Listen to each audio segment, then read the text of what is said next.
Okay, hello everyone, welcome back to Let's Play Task Force Admiral. We're gonna do it this time. We're going to attempt the Cranes and Patriots scenario. I'm just doing the normal difficulty one, not the hard version. But yeah, let's see if we can do it. Now, since this is still the beta build and not the full game, I'll be withholding any discussion on history, or at least most of my discussion on history, and how it relates to these scenarios until the full release of the game. Now, that being said, the Battle of the Coral Sea, the carrier battle itself, is notable because it's the first naval battle where two opposing sides' ships never made visual contact with the other. Only the aircraft during the Battle of Coral Sea did any of the attacking during that engagement. So to that end, I'm thinking I might try to play this scenario around 3 times with using different strategies and tactics. So now that I've kind of figured out the game a little bit more.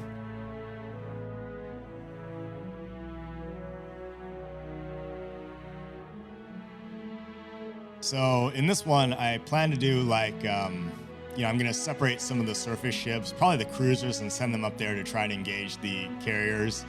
And another one, I'll just do it the standard, like have both carriers together and keep the task force together and do a series of strikes. And in another one, maybe I'll attempt to separate the two carriers into different task groups so they can, attack from different directions or whatever.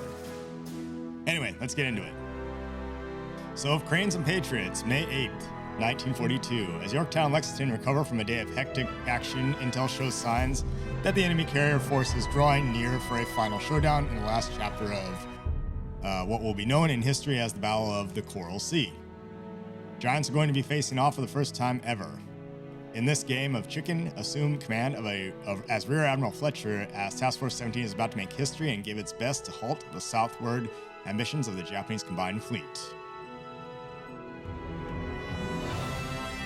It's early morning on May 8th, 1942. Task Force 17, under the command of Vice Admiral Fletcher, has been roaming the Coral Sea for 7 days in an attempt to prevent a Japanese invasion of Port Moresby. The carriers USS Yorktown and USS Lexington were quite active and successful the day before. The American air groups managed to sink a light Japanese carrier with minimal losses, forcing the invasion force to loiter in fear of facing overwhelming odds on its way around the New Guinean Peninsula. In the meantime, the American carriers were left untouched. Japanese search efforts were rendered fruitless due to a number of mistakes and communication hurdles.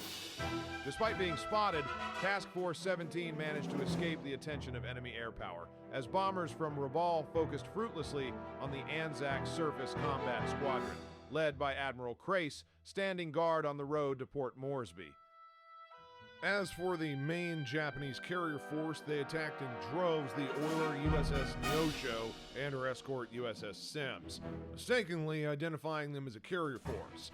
Realizing their blunder, the Japanese aircraft launched a late afternoon search and destroy attack against the American carriers. Lost in bad weather, they were intercepted by American fighter cover and suffered crippling losses. Plus, to add insult to injury, they came across their target in the darkness on their way home and even tried to land, mistaking the American carriers for their own. But the Americans know that it was far too much luck for one day. Admirals Tagagi and Hara are going to be doing everything they can to wash away the humiliation suffered the previous day and show the combined fleet that Carrier Division 5 crews are not to be trifled with. Now, Admiral Fletcher has elected not to send a surface fleet ahead so as not to weaken his protection screen and leave these ships vulnerable at daybreak, a move he will be heavily criticized for in the coming weeks. It's now up to you to decide what to do next. The position of the enemy carriers is estimated to be within combat range northeast of Task Force 17's current position, but no one can predict with any accuracy the moves of the enemy. Enemy opposition is deemed challenging. The Japanese air group's been badly hurt by their ill-advised evening attack hours ago, but they are still going to be packing a punch. Expect to be going toe-to-toe with about 60 to 70 enemy Zero fighters, dive bombers, and torpedo bomber crewed by professionals, some of them veterans of many campaigns. As for the Americans, your own air groups are in good shape but are still suffering from a low number of available fighters, which will force you to make some tough calls. Should you escort your bombers as a priority or protect your carriers? It's your job to figure out how to best prepare for the first real carrier-to-carrier engagement of the war. Your objective is to seek out the enemy carrier force, engage it, and inflict heavy damage to force the Japanese Navy to abandon its move against Port Moresby. You're retired to the south at the end of your operation. Good luck. All right. I particularly like that briefing using the historical, black and white footage, even if a lot of it probably isn't very contemporaneous to this actual event. But still, I mean, that's the problem with a lot of RTS games out there, is that they depict historical situations kind of in this vacuum, like they occurred without any other context, But this game obviously is making attempts to really contextualize what is going on at this time. So now, for one thing, why does he keep saying Port Moresby?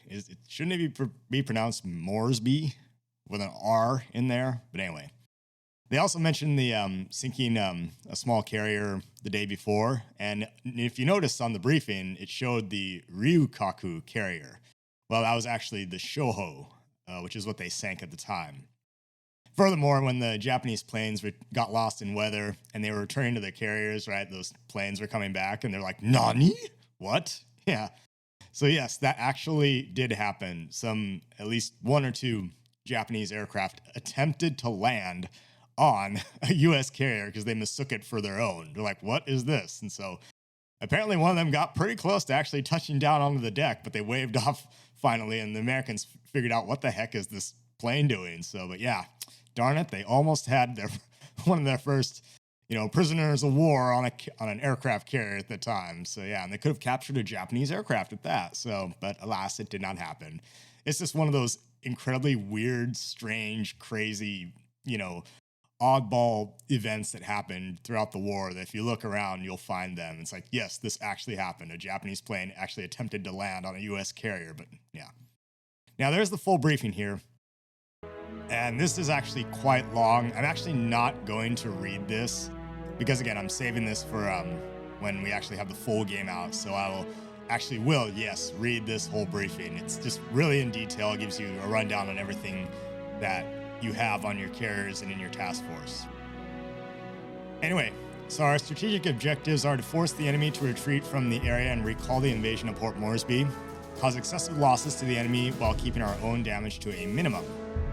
So that being said, let's get into it. Enough talk.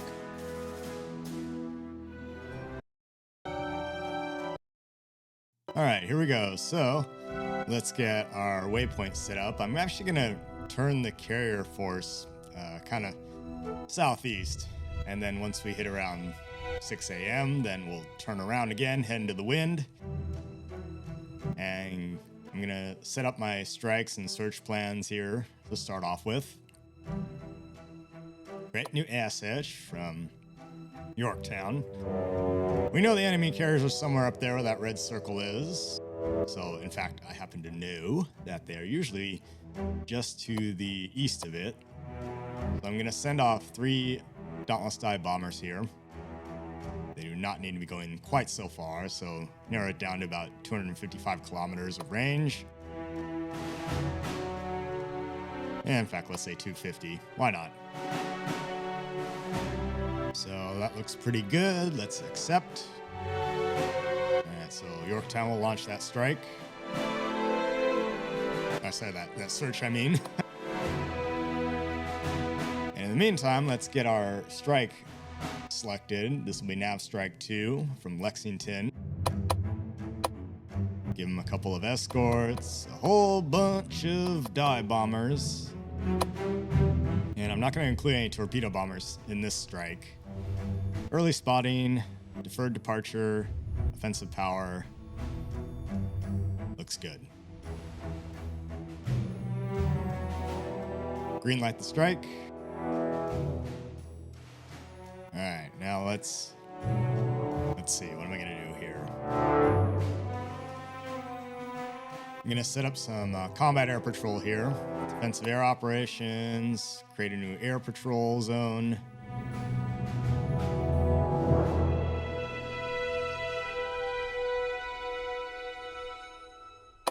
So I'm going to launch this from Yorktown. Yorktown actually has more elevators, and she is a bit of a newer ship, so she has generally more efficient ability to carry out air operations. So that's why I'm launching the search and the combat air patrol from her, and the strikes, most of them anyway, from Lexington.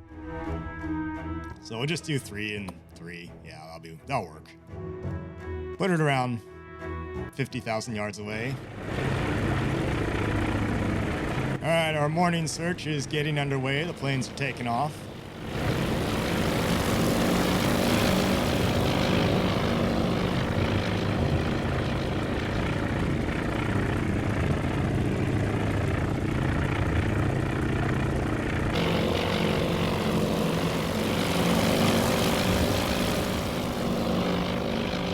And off goes plane number 3 from Yorktown for our morning search.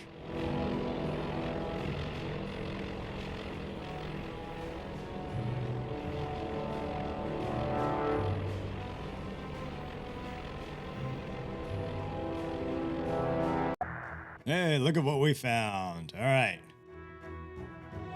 So let's see. Scout support unidentified surface force 150, range 74 miles. So let's get that mission set up. There we go.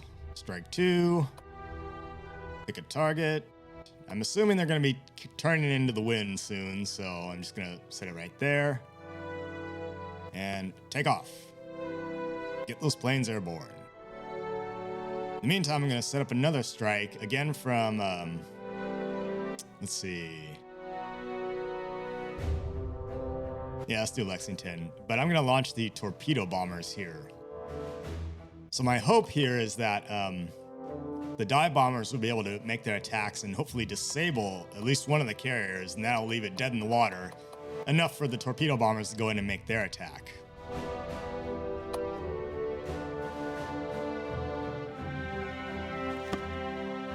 Good. Green light that. And now let's set up yet another strike. This will be nav strike 3. This one's going to be from Yorktown. Give her a couple of escorts. And the dive bombers. And again, let's say right about there. They should be able to find it. They should be close enough. Let's try just standard time, normal departure, green light to strike. That should be good.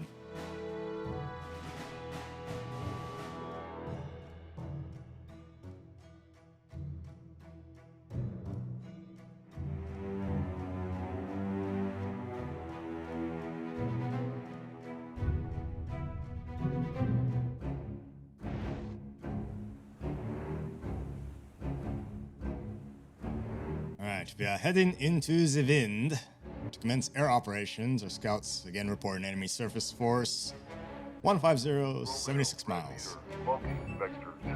Red leader. 20 miles. We got a bogey. All right. We'll vector those cap aircraft to it and have them shoot it down.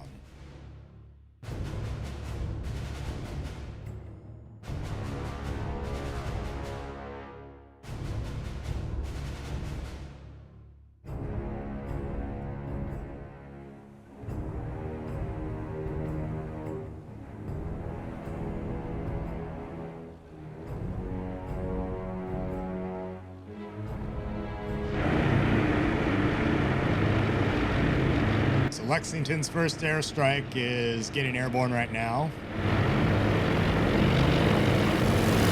It should be nav strike 2.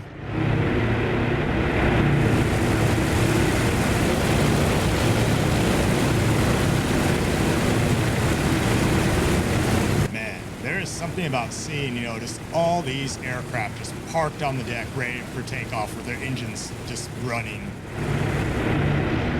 You just don't see that anymore with angled deck carriers, I tell you.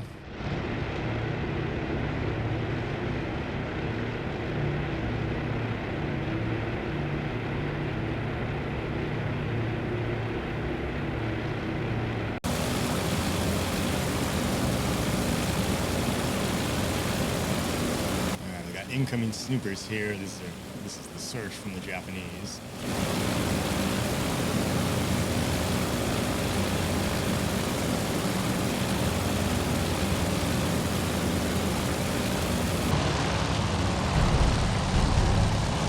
All right, there he is. Shoot him down. It's a float plane.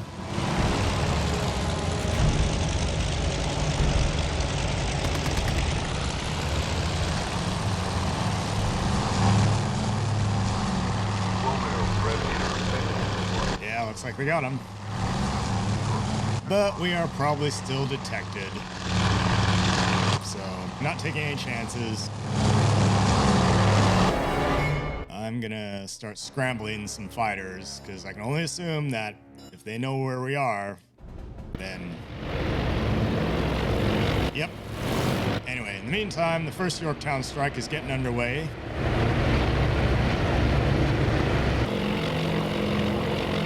And now the first strike from Lexington is over the target. Yep, so nav strike 3 is taking off from Yorktown. Lexington's nav strike 2 is ingressing en route to IP. There's an awful lot of cloud cover over the target. Hopefully they'll see them, but if the flak bursts weren't an indication, then they must be close, huh? Here's the first Japanese strike coming at us. And there's a Wildcat attempting to defend us. Looks like he got a torpedo plane there.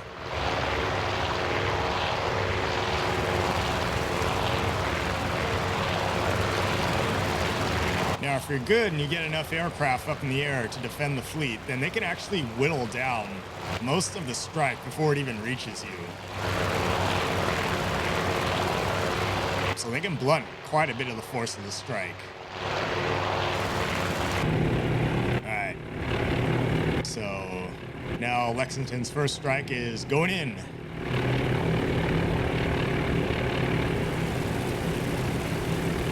Flying right through a cloud down the target. There it is. This guy is... Hey, there we go. Hit amidships. He's gonna miss. Yep, he's long.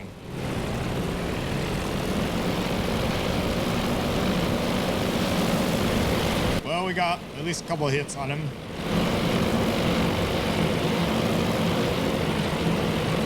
And the other one's getting bombed too.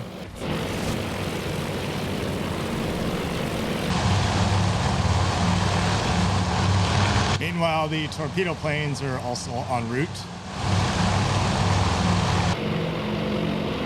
And here's Yorktown's first strike.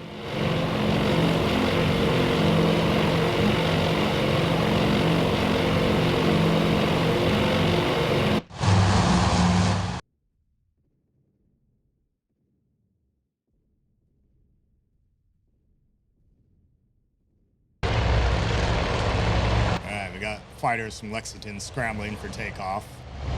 Get them in the air. We got a strike coming at us. Enemy raid en route to our position. Bearing 134, 12 miles.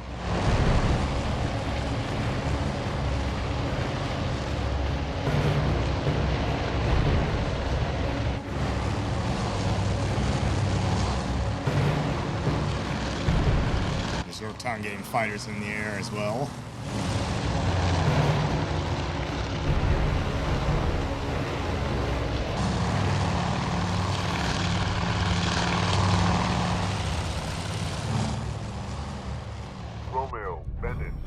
Vector 050, 5 miles, angels high.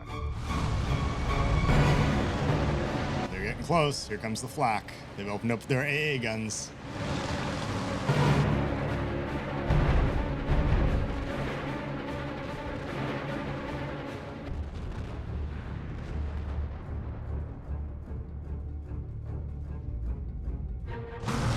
Yeah, looks like they're gonna reach Lexington first.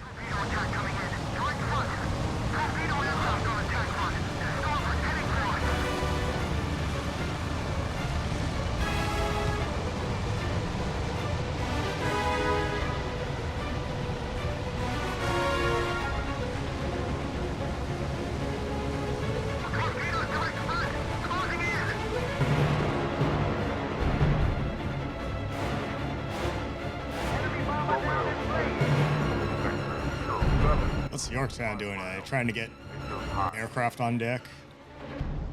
Or forward elevators down?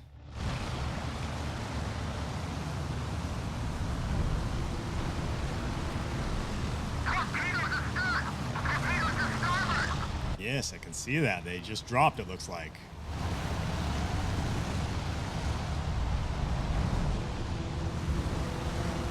Where are those torpedoes? I can hear them. There they are.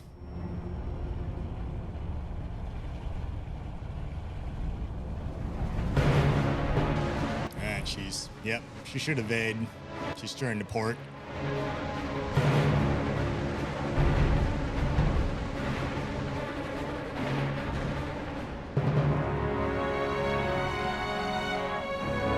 Yorktown looks like she's completely unmolested here.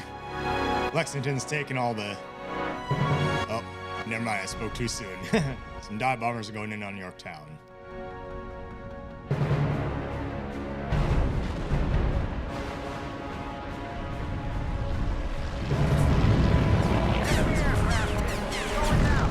Oh, Lexington got hit by a bomb over there on the right.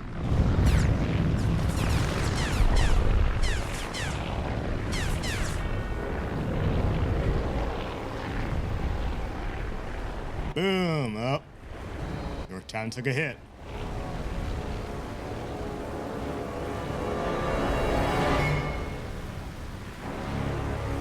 Yep, Yorktown's moving aircraft up on deck.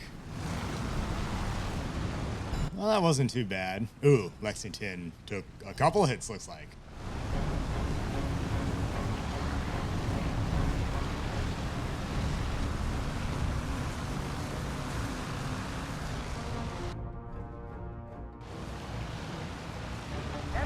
Lex, you got a couple fires there. It's getting a little warm on the ship, if you ask me.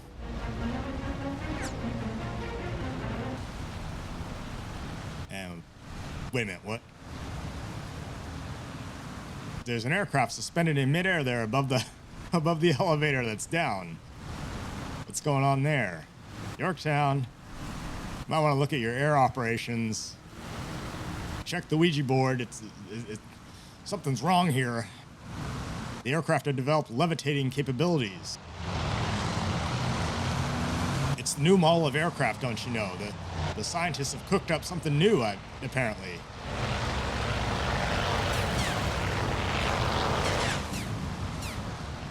Man, we got a furball going on over here.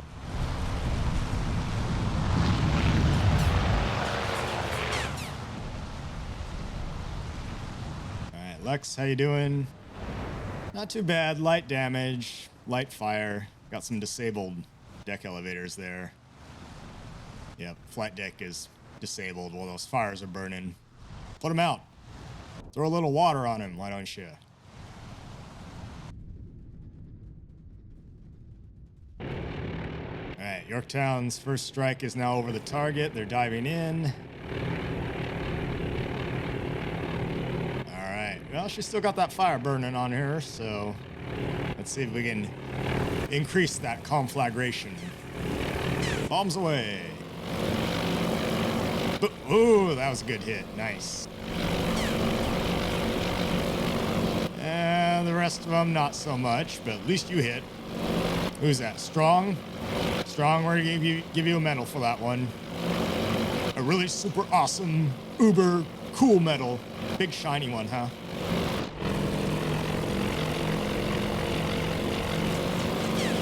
Now, Faulkner, I'm not impressed with him.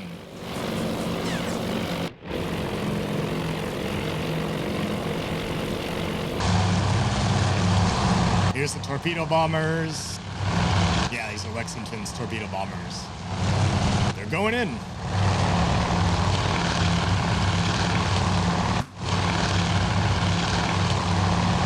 Well, they're aiming for a carrier that's easy to spot. It's on fire. Look for that big pillar of smoke. And torpedoes away.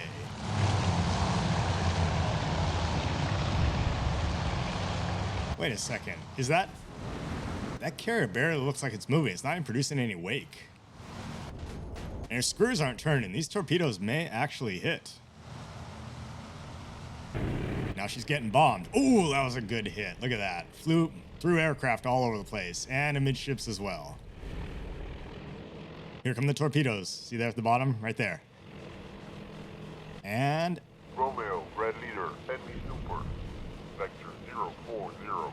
hey, look at that. The torpedoes actually do work. Provided that the target is standing still, obviously. So yes, my plan worked. The dive bombers disabled it and allowed the torpedoes to go in. So there is some historical precedent for the torpedo bombers hitting disabled targets. Like on 4th of May, torpedo bombers from Yorktown attacked anchored ships off Tulagi with 22 torpedoes dropped, but alas, they literally only had a single hit. A couple days later, on the 7th of May, 22 torpedo bombers hit the Shoho, which was actually already disabled by dive bombers, so much like we're doing right here. The first 12 from Torpedo Squadron 2 set up a pretty ideal anvil attack, and they claimed 9 hits, but only 5 of them were actually confirmed. That being said, they also used the older Mark 13 Mod Zeros as opposed to the Mod 1s, which were more reliable. So yes, the Mod Zeros were a bit better, oddly enough, than the Mod 1s. And then the very next day, on 8th May, 9 torpedo bombers from Yorktown attacked the Shokaku, and they dropped from about 1,000 to 2,000 yards, but none of them actually hit the target. The next wave from the Lexington actually did worse because the Shokaku actually outran the torpedoes, but the Yorktown bombers tried to set up a pretty good attack, but none of them hit. So, I mean, realistically, this game does fairly accurately portray the ineffectiveness of torpedo bombers, the Devastators, and the Mark 13 Mod 1 torpedoes during this time period. So, yeah, historically, it wasn't great. All right, there's another wave coming in against us, so what I'm going to do is I'm going to split the task force and send the cruisers north to engage. I think we're at a good point now. Since we pretty much sunk one carrier, we just have to deal with the other one.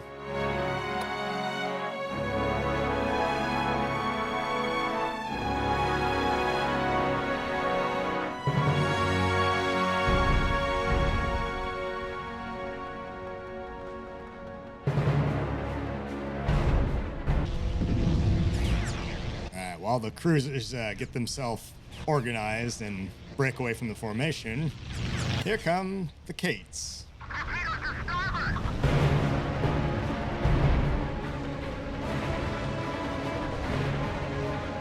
Let's see, Lexington's dodging torpedoes here.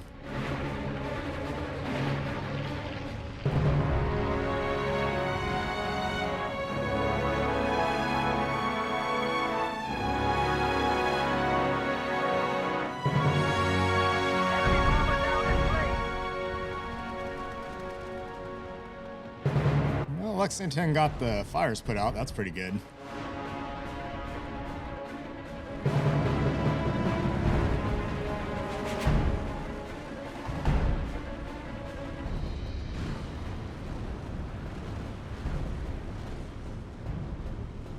Alright, Lexington's got torpedoes coming at her from... Yeah, no, don't turn that way. They're coming in from the starboard quarter. Yeah. Stay the course. You won't be hit by those torpedoes. Trust me. Do not turn to starboard, whatever you do.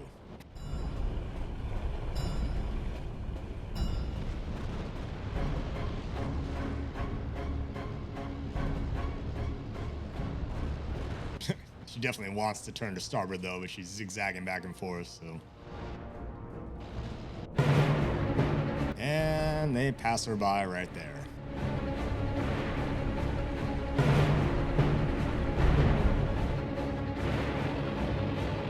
Okay, you may now turn to starboard. Turn all you want.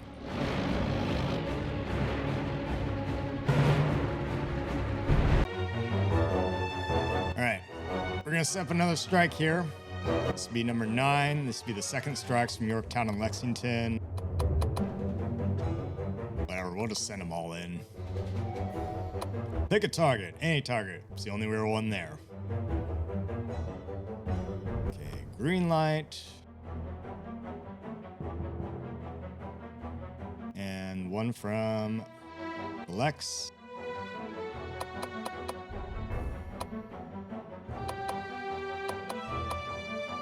everyone. Send everyone. We got 2 contacts here. Which one's which? They're actually within radar range. Of the cruisers, anyway.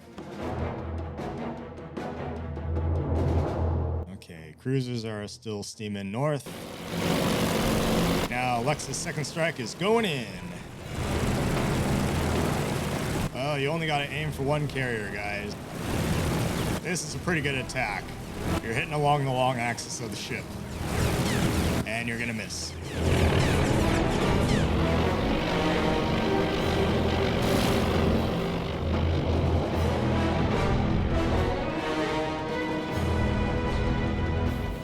My camera has actually gone wonky. What I did is I accidentally pressed the back key while holding forward, so the camera is constantly wanting to move backwards.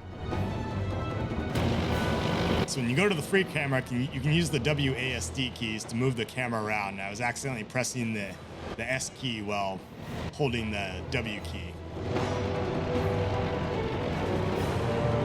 But anyway, let's see if we can spot any carnage.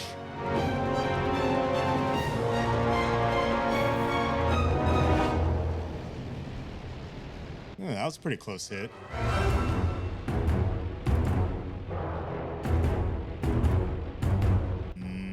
Pretty pitiful, not terribly great.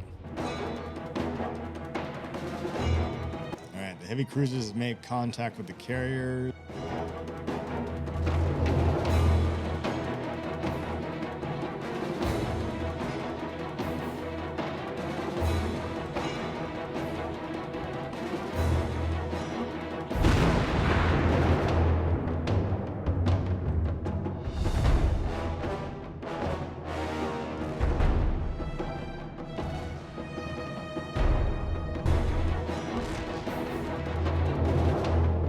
Hot pursuit now.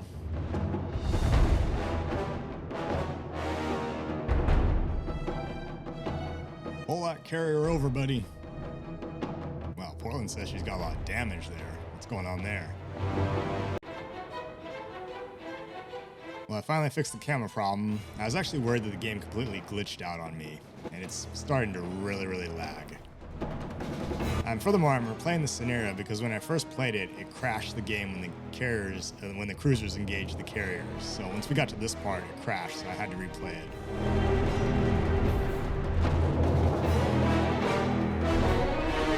Now, surface combat in the game is pretty poorly modeled because the demo is meant to focus on carrier operations and strikes. So the surface combat was originally removed from the demo, but it was quickly put back in it. So that's why right now it seems really rough around the edges. It's very bare bones. You can't really control anything that they do, aside from giving them waypoints.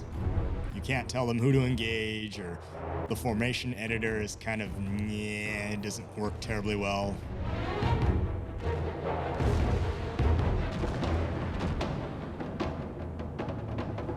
So again, this is not indicative of what the final product will be regarding surface combat.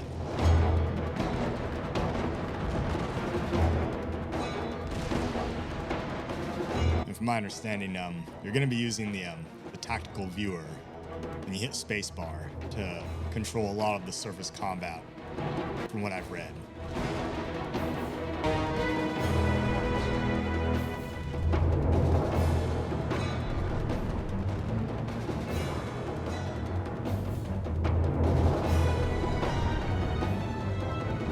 Chester, you got some fire there. Just pulled up right alongside to a drive-by shooting there.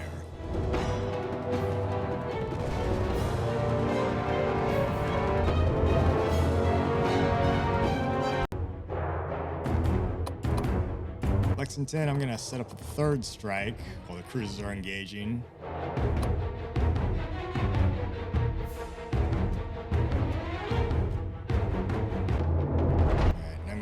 All the cruisers, they're not looking too hot right now. Well, yep. Turn yourselves around. Yeah, well, I mean, that one's looking pretty hot. She's got some fires burning, but yeah, disengage. Yeah, look, she's shot up. She's got fires, flooding, propulsion's blown to smithereens. In the meantime, here comes the third strike from Lexington.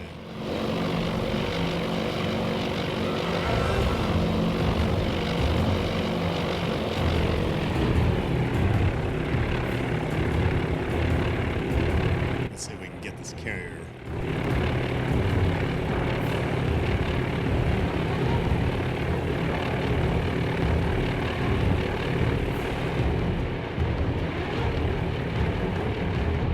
Carrier has just a few holes in it, about 8 inches in size. It'll buff right out, no problem.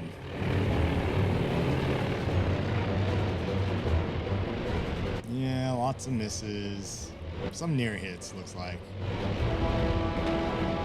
Nothing to write home about. Pretty pitiful, if you ask me. I mean, it's barely moving.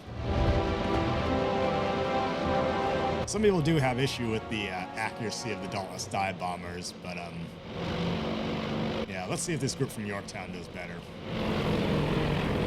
But maybe the accuracy of the dive bombers is a little bit low, but if you look at the actual historical accuracy of these things, it was pretty awful.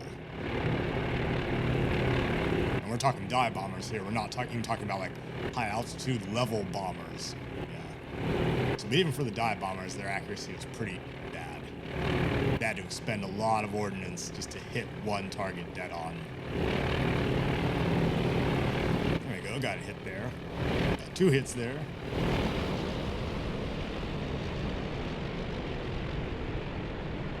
So personally, I don't have a huge problem with the inaccuracy of the dive bombers. Maybe it could be improved a little bit, but again, this is early on in the Pacific War. This is Coral Sea, so their accuracy probably wasn't terribly hot. Probably wasn't that great. Oh yeah, she's down by the bow, and she's looking a little worse for wear there, so I think we pretty much got her.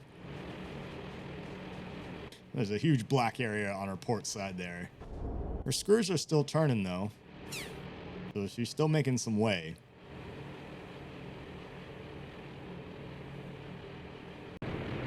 Alright, we're recovering the strikes now. Presumably, the final game with all the assists turned off, we'll only know how they did after they debrief and they give you their report. You know, because aviators never exaggerate their capabilities. No, that never happens.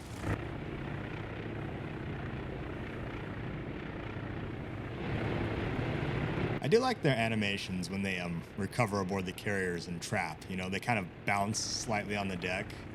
So it's really good animation. It looks pretty realistic. And yes, they do actually catch different wires when they trap. So one of the developers' intentions is to implement takeoff and landing mishaps. So, I mean, in theory, if they're really damaged or whatever, or if it's just bad, they can miss the wires completely and just crash into the crash barriers in front there, or even into the island or something, or I don't know, but in theory, that's they plan to implement some mishaps when they take off and land. I don't know how prevalent that'll be, but that's the idea. Let's follow this pilot as he lands on the carrier here, the Yorktown.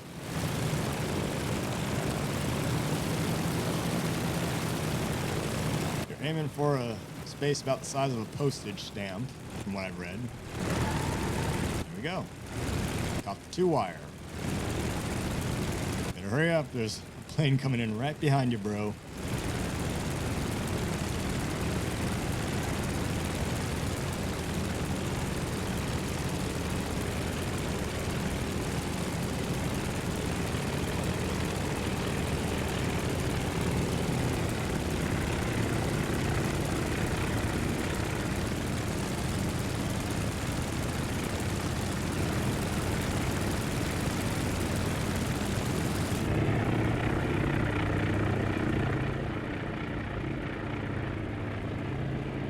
All right, well, that was pretty good. We definitely sunk one carrier, probably the other one as well. So let's get our debriefing, huh?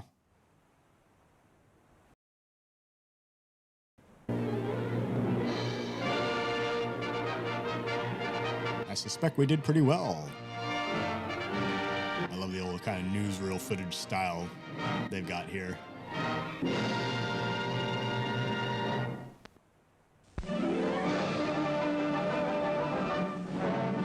Victory in the Coral Sea. American and Allied forces, led by the U.S. Navy aircraft carriers, have inflicted a decisive defeat on the Japanese fleet threatening the Australian outpost of Port Moresby. It is the beginning of the end, all thanks to the courageous seamen and flyers of Task Force 17, led by Admiral Fletcher. Next stop, Rabaul. Okay, success. For the first time since Pearl Harbor, the tide has truly turned, and decisively so. With the attack on Port Moresby repelled with heavy losses, the enemy has turned tail and is now questioning the validity of its expansion plans in the South Pacific, as Japanese Navy and Army casualties number in the hundreds, if not thousands. As High Command devises new and creative ways to make the best use of our local superiority, it seems the enemy may be coming back for another round, this time at Midway Island. The morale and experience gained in the Coral Sea put us in perfect position to rain calamity on the enemy's parade once and for all thanks to you. Good job, Admiral. So we have achieved a strategic and tactical victory.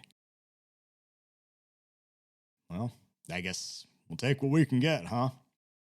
Nimitz is giving that lieutenant a nice medal. Looks, what is that, a Distinguished Flying Cross or something? So let's see, we got success.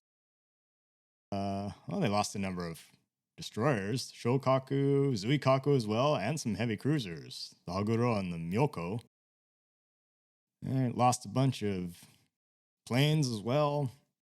Yeah, we lost all of our cruisers. I sent them into a bloodbath there. And Yorktown Lex were damaged. Well, not too bad. 930 points.